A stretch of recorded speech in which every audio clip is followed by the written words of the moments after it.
여호와의 말씀에 이 성에 머무는 자는 칼이나 기근이나 전염병으로 죽을 것입니다. 그러나 바벨론 사람에게 항복하는 자는 살게 될 것입니다.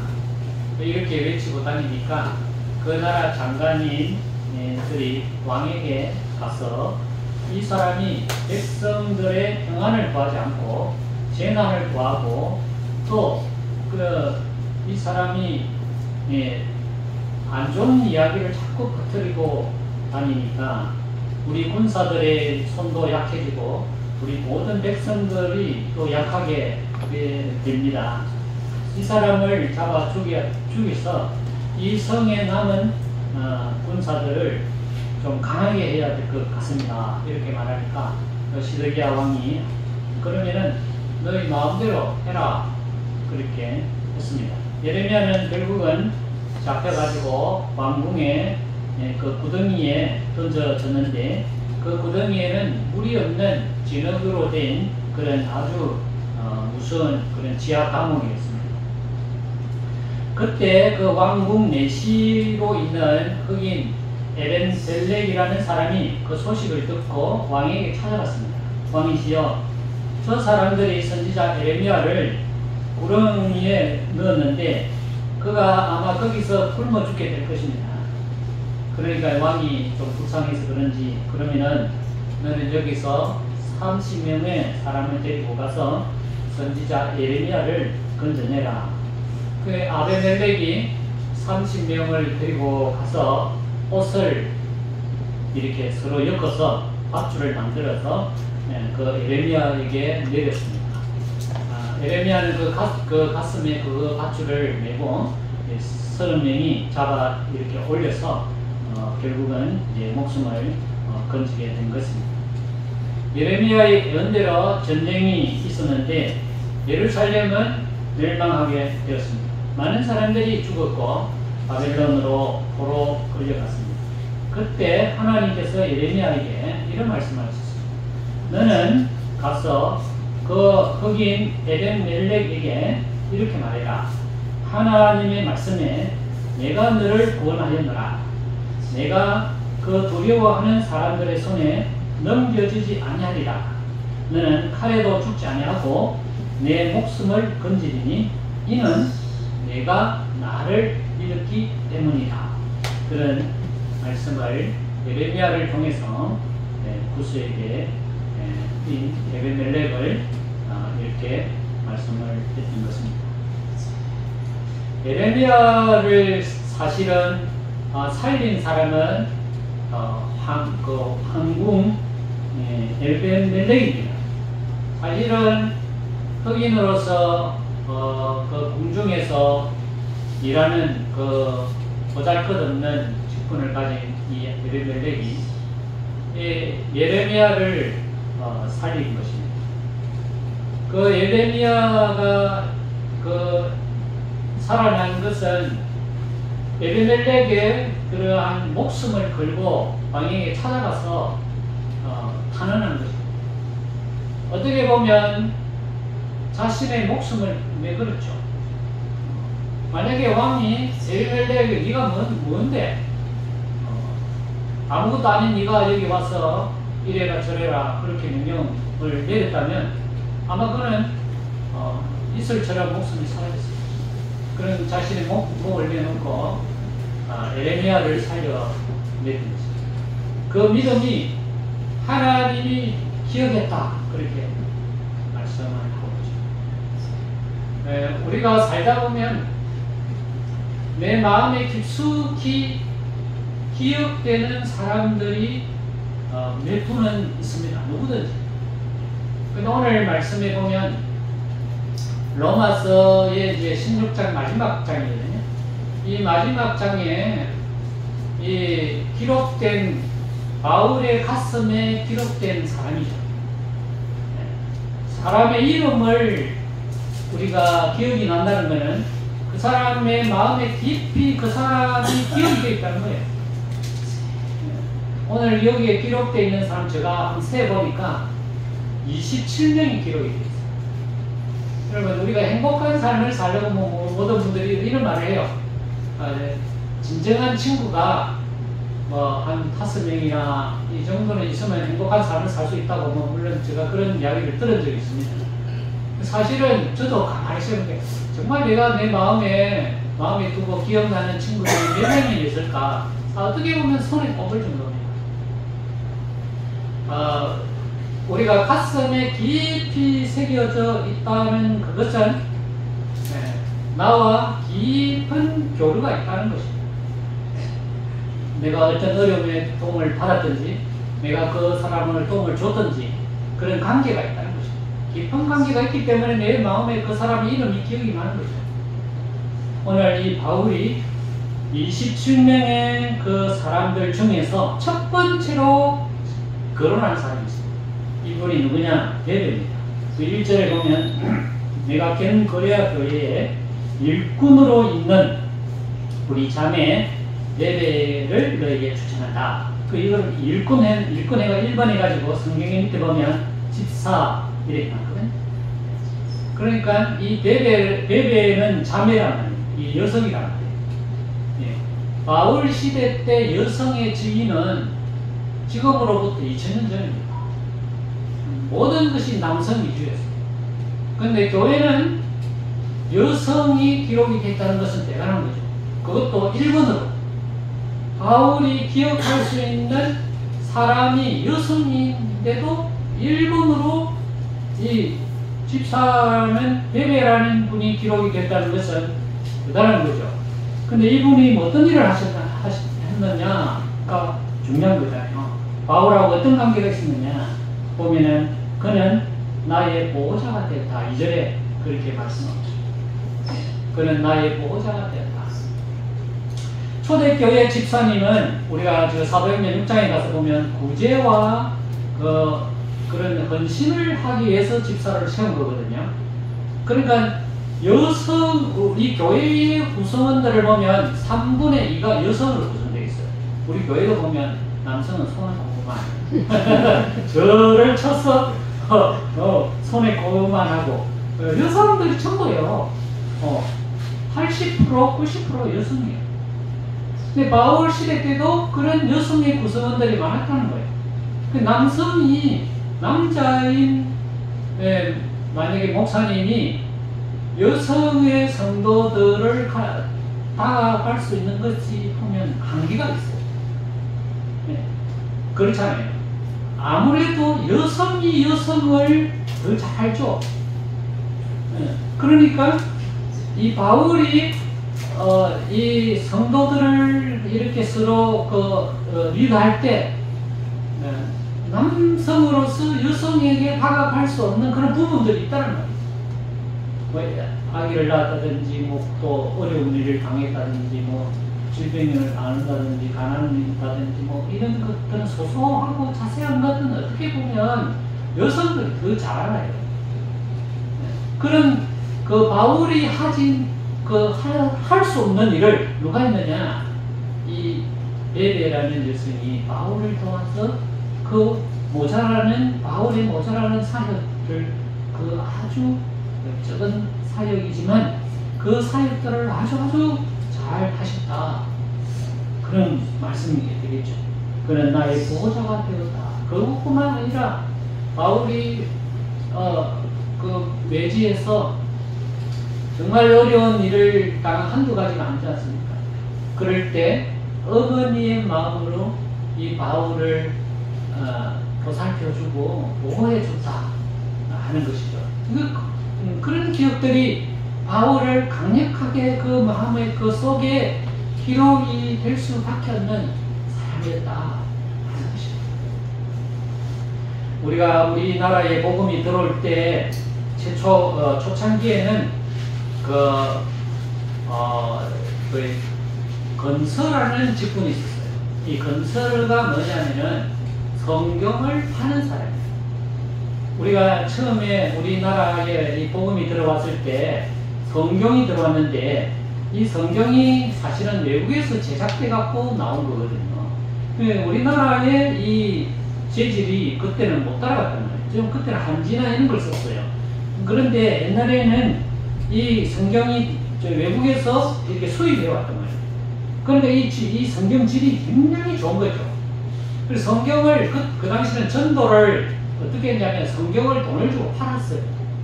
그러니까 전국에 누가 팔았느냐?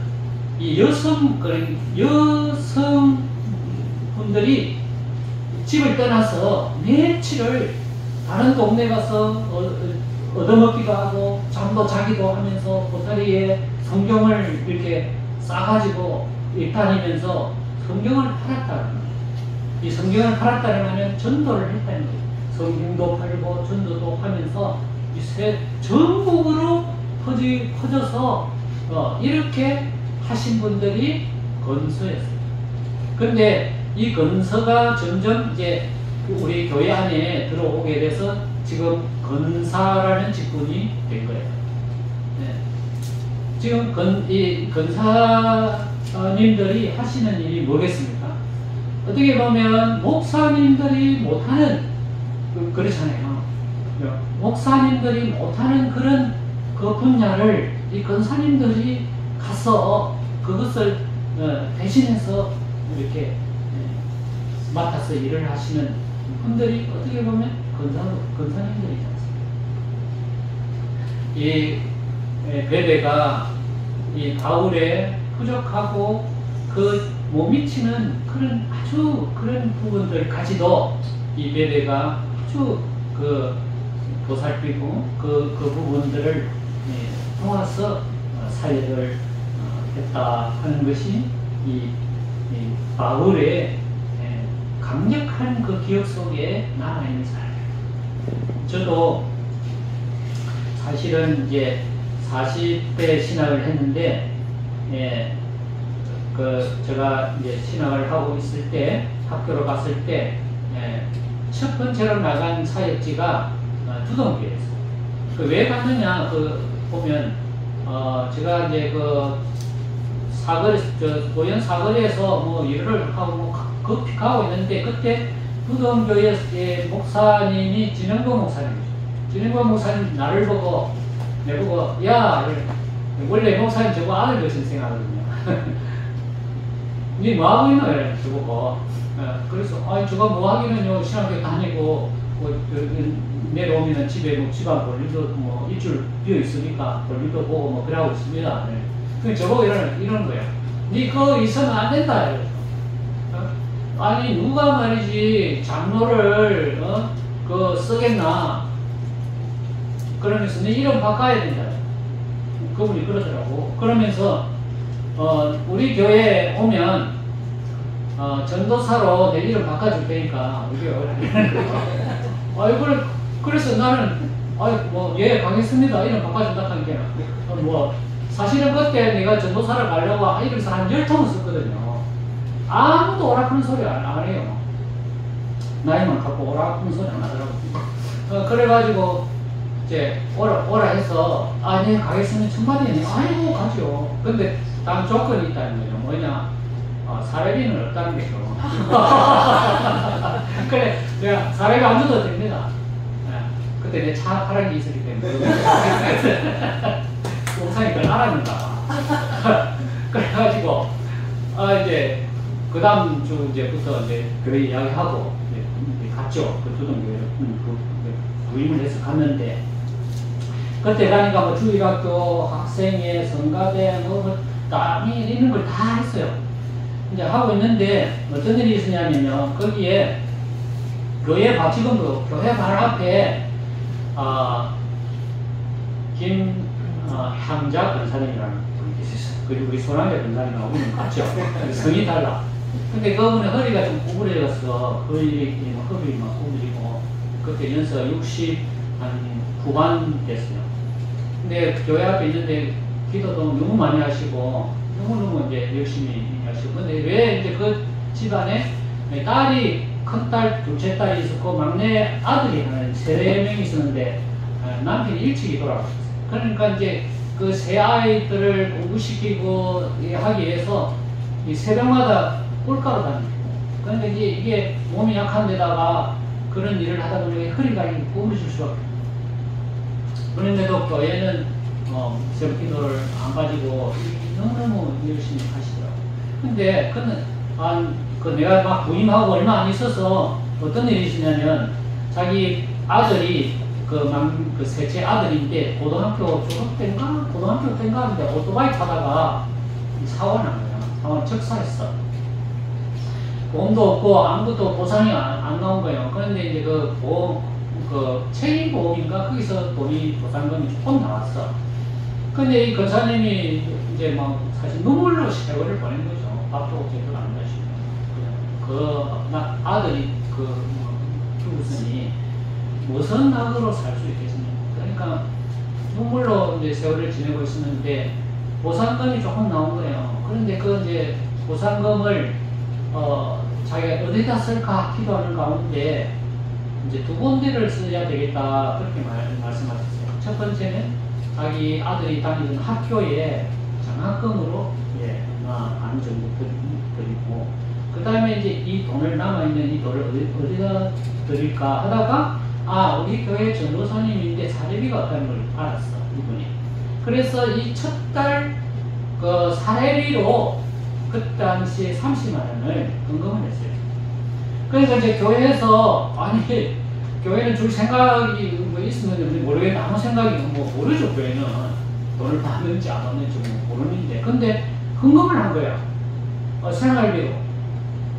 그래서 이제 그 헌금이 들어오니까 교인들이 우리가 아무리 그렇지만은 그냥 그 성부에서 그래도 오는데 기름값이라도 우리가 드려야 되지 않나.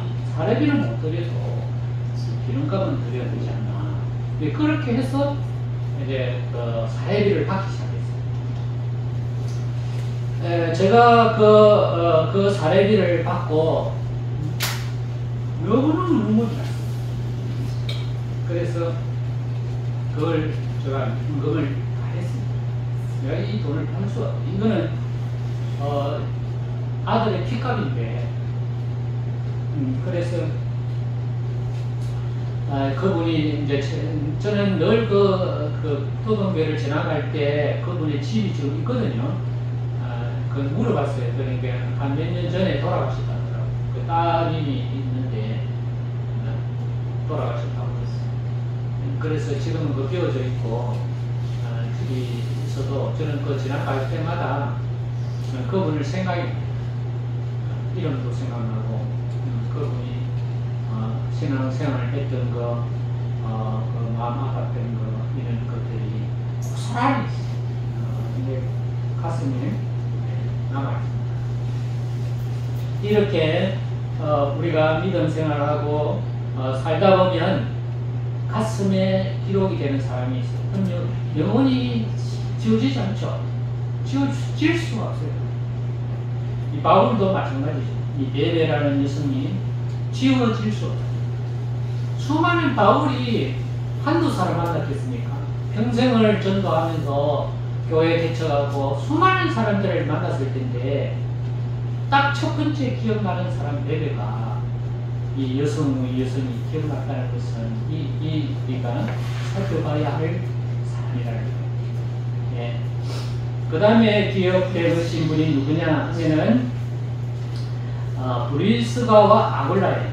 그의 3절에 보면 그렇게 되어 있습니다. 너희는 그리스도 예수 안에서 나의 동력자들인 브리스가와 아굴라. 이 사람들은 누구냐? 동력을 한 사람이라는 거예요. 이 보통 동력이 아니에요. 내 목숨을 자신의 목숨과 함께 내어놓은 사람이에요. 이 브리스가와 아굴라는 어디서 만났냐면 사도행전 16장에 가서 보면 고린도 교회에 바울이 갔을 때 그 선교할 때 이 사람들은 원래 저 구소련의 그 본도라는 고향에 태어난 유대인들이에요. 근데 이분들이 목수요.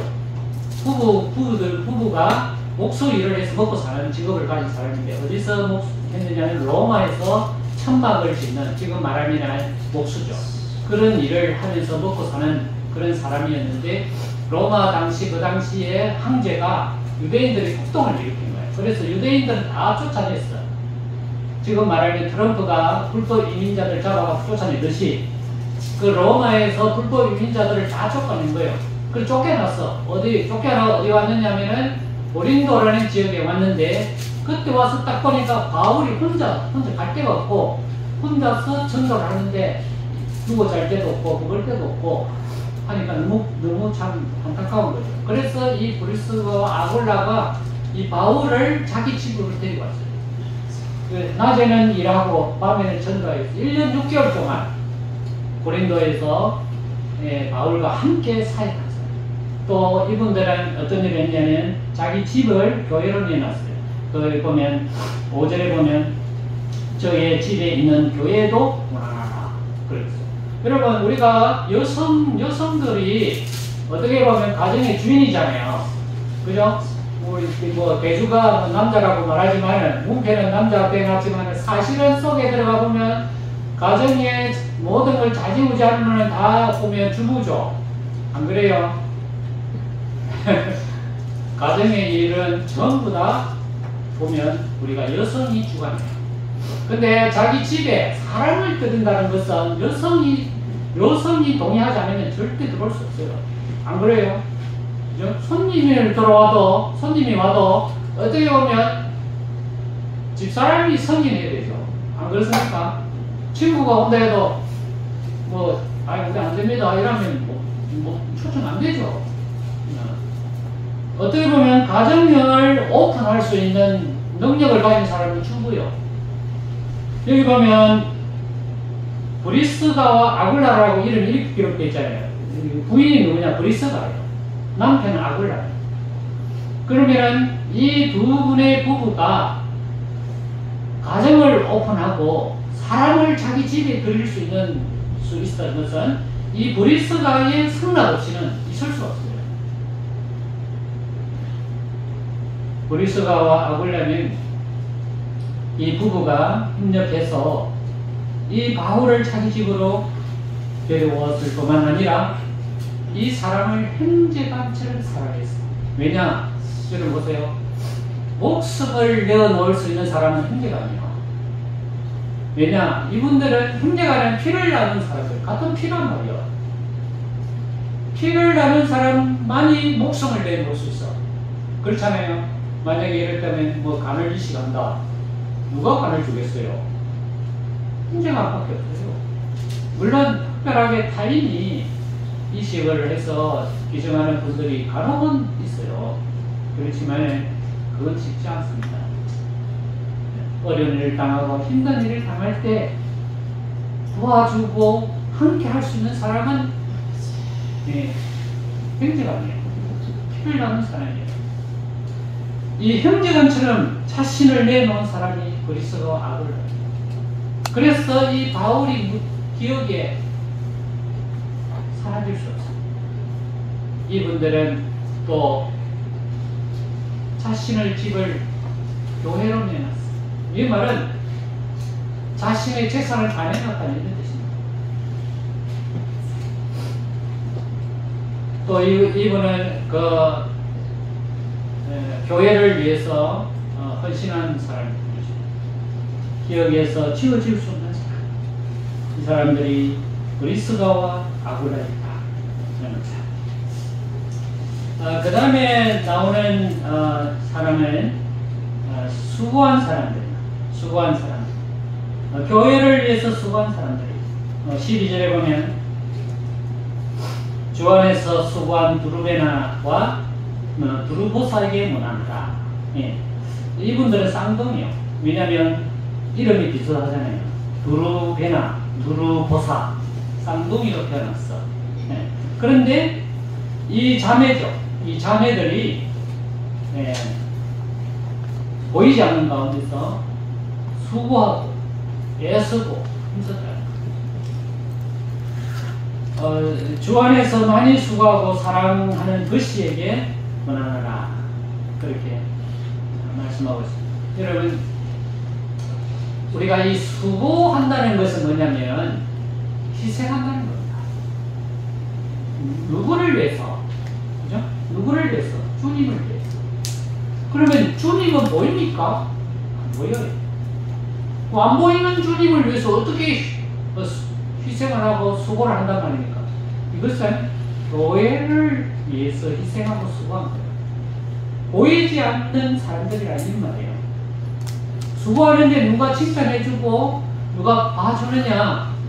보시는 분이 두 사람이 있어. 교회에 수고하고 애쓰고 노력하는 사람을 보는 사람은 딱 두 사람이라. 첫째는 하나님이에요. 하나님은 위에 계셔요. 그래서 모든 것을 다 보시는 분이다. 내가 수고하고 해서 남이 알아준다고 해서 수고하고 남이 안 알아준다고 수고 안 하고 이런 거는 하나님이 인정 안 해요. 남이 안 알아줘도 남이 뭐 인정 안 해줘도 수고하고 애쓰면 누가 알아주느냐? 하나님이 알아줘요. 하나님 보고 계셔요. 하나님이 축복하셔요. 그 다음에 누가 보느냐? 목회자가 봐요. 목회자는 뭐냐? 목회자는 어떤 사람이냐? 감독이요. 감독. 성경에 보면 목회자를 감독이라 이렇게 표현해놨어요. 그래서 감리교는 목사님을 감독이라 그러죠. 감독은 뭐 하는 사람이냐? 위에서 보는 사람입니다. 예. 제가 이제 축구를 좀 좋아하다 보니까 나이는 제가 미처 나이가 많이 들은지도 모르고 축구를 밤낮 좋아하러 열심히 했거든요. 이제 운동한다고 열심히 했는데 이제 운동하다가 목을 다쳤어요. 목 디스크가 터져가지고 목을 다치면 운동을 못하게 된 거예요. 근데 목사님들이 이제 매주마다 모여서 이렇게 축구를 했는데 내가 이제 아프니까 못하게 됐잖아요. 그러니까 저보고 하는 말이 아유 이 목사님은 감독을 하라는 거예요. 저보고. 그래서 제가 뭐 축구를 뭐 잘하는 것도 아니고 그냥 운동 삼아 하는 건데 내가 뭘 감독을 한단 말이에요. 뭐 이렇게 생각을 하다가 아니 목사님들이 이제 뭐 혼자 그렇게 이렇게 목을 아프고 이러니까 축구는 못하고 여기서 왔다 갔다 하니까 좀 안쓰러웠는가 봐요. 그러니까 목사님이 감독하시고 그래가지고 제가 이제 감독을 하면 뭘 해야 되면 공부를 좀 해야 되잖아요. 그래가지고 공부를 했어. 공부를 하고 막 유튜브도 찾아보고 막 이래가지고 작전판도 하나 샀어요. 사가지고 이제 그거다가 또 자석에다가 딱 선수들 이름 딱 적어가지고 포지션도 이렇게 딱 정하고 그래서 감독처럼 제가 목사님들이 가고 있어요. 해가지고 그런데 이제 내 말 들어야 됩니다. 여기 감독이니까 내가 이제 딱 누구는 어디 쓰고 누구는 쓰고 이렇게 다 붙여가지고 자기가 자기 이름 붙여주니까 그냥 하는 사람들은 그냥 하거든요. 자기도 없고 뭐 자기 마음대로 하거든요. 근데 감독이라는 사람이 뭐 하나 사가지고 뭐 굳이 이름 굳이 이렇게 해줘야 이렇게 자기도 좋아하는가 봐. 이제 그래 하고 있는데 아니 내가 가만히 보니까 작전을 해야 되잖아요. 이게 축구라는 게 작전이 있어야 되는 거거든요. 이 작전을 하려다 보니까 사람을 알아야 되는 거예요. 그래서 이제 제가 밑에서는 사람이 잘 안 보여요. 그래서 저 이제 그 관중석 보면 좀 높거든요. 그 지성 운동장에 보면 관중석이 꽤 높아요.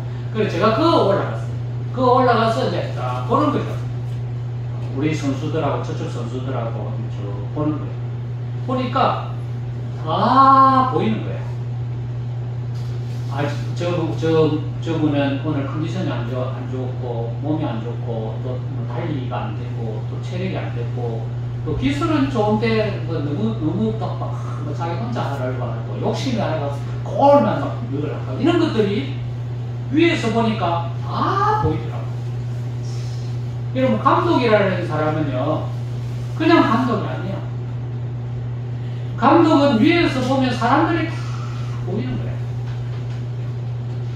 교회도 마찬가지죠. 교회도 목사님을 감독이라 하는 이야기는 뭐냐면 위에서 끝나는 거예요. 다 보여요. 보면 다 보인다는 거예요. 그런데 거기에 보면 보이지 않는 곳에 수고하는 사람이 있어. 보이지 않는 가운데서 수고하고 노력하고 애쓰는 사람이 있어. 그런 분들은 감독이 다 가슴에 기록이 되잖아요. 바울이 두루베나와 두루보사라는 사람은 아마 이름에 보면 기쁘다 이런 뜻이 기쁘고 화려하다 이런 뜻이 포함되어 있어요. 그러니까 아마 이 두 자매가 굉장히 사회적으로 모자랄 것 없이 이렇게 지냈던 사람인 것 같아요. 그런데 교회를 위해서 보이지 않는 가운데서 물심양면으로 누가 알아주든 안 알아주든 그 상관없이 자신의 일을 이렇게 열심히 수고하고 애썼던 사람이지 않는가. 그래서 이 바울이 그 사람의 이름이 기록된 거예요. 그 다음에 이제 많은 사람 기록 가운데 21절에 보면 동력자 디모데에 대해서 이야기 나옵니다. 동력자 디모데. 그 다음에 22절에 보면 편지를 기록한 드디오. 그 다음에 23절에 보면 나와 온 교회를 돌보아주는 가이오. 이 가이오라는 사람이 누구냐면은 요한 3서 1장 2절에 보면 우리가 잘 아는 말씀이에요. 사랑하는 자여 내 영혼이 잘된 같이 내가 선사에 잘되고 강건하기를 내가 강구하노라. 그 구절이 있거든요. 그 구절을 감독인 사람이 가이오에게 이야기한 말씀이에요. 그러니까 이 가이오는 어떤 사람이냐, 자신의 그 집을 교회로 내놓은 사람. 그래서 이 요한이, 감독인 요한이거든요. 사도 요한이 가이오에게 축복한 말씀이 내 영혼이 잘된처럼 네가 번사에 잘되고 강건하기를 내가 간구하노라. 그렇게 축복을 빌어준 사람이 가이오랍니다. 가이오는 자신의 모든 재산을 교회를 위해서 내놓은. 그래서 그 교회가 존재할 수 있도록 애쓰고 힘쓴 사람이 가이오랍니다.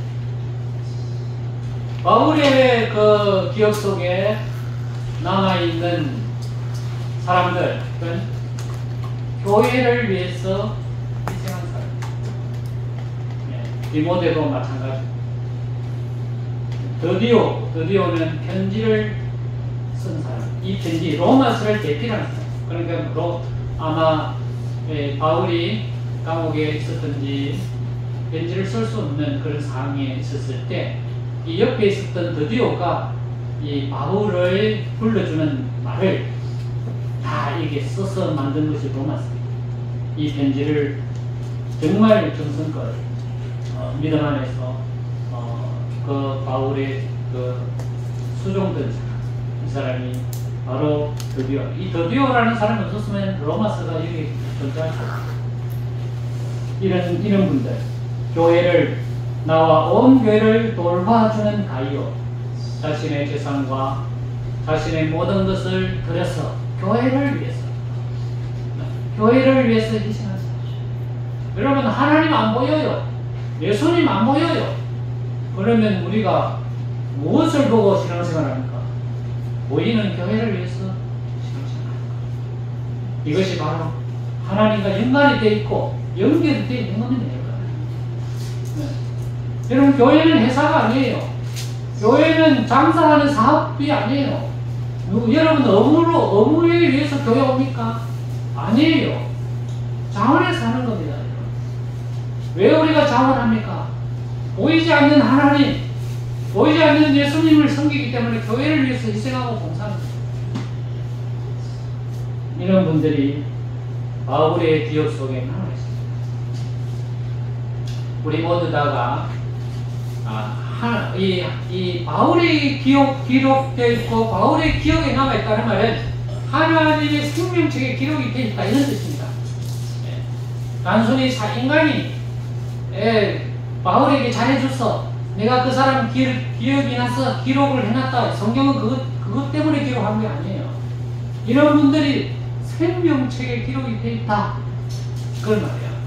여러분, 우리가 어차피 예수 믿는 거, 어차피 우리 하나님 믿는 거, 하나님이 기억하시고, 그래, 나는 내 이름 숫자, 내 생명책에 기록했다.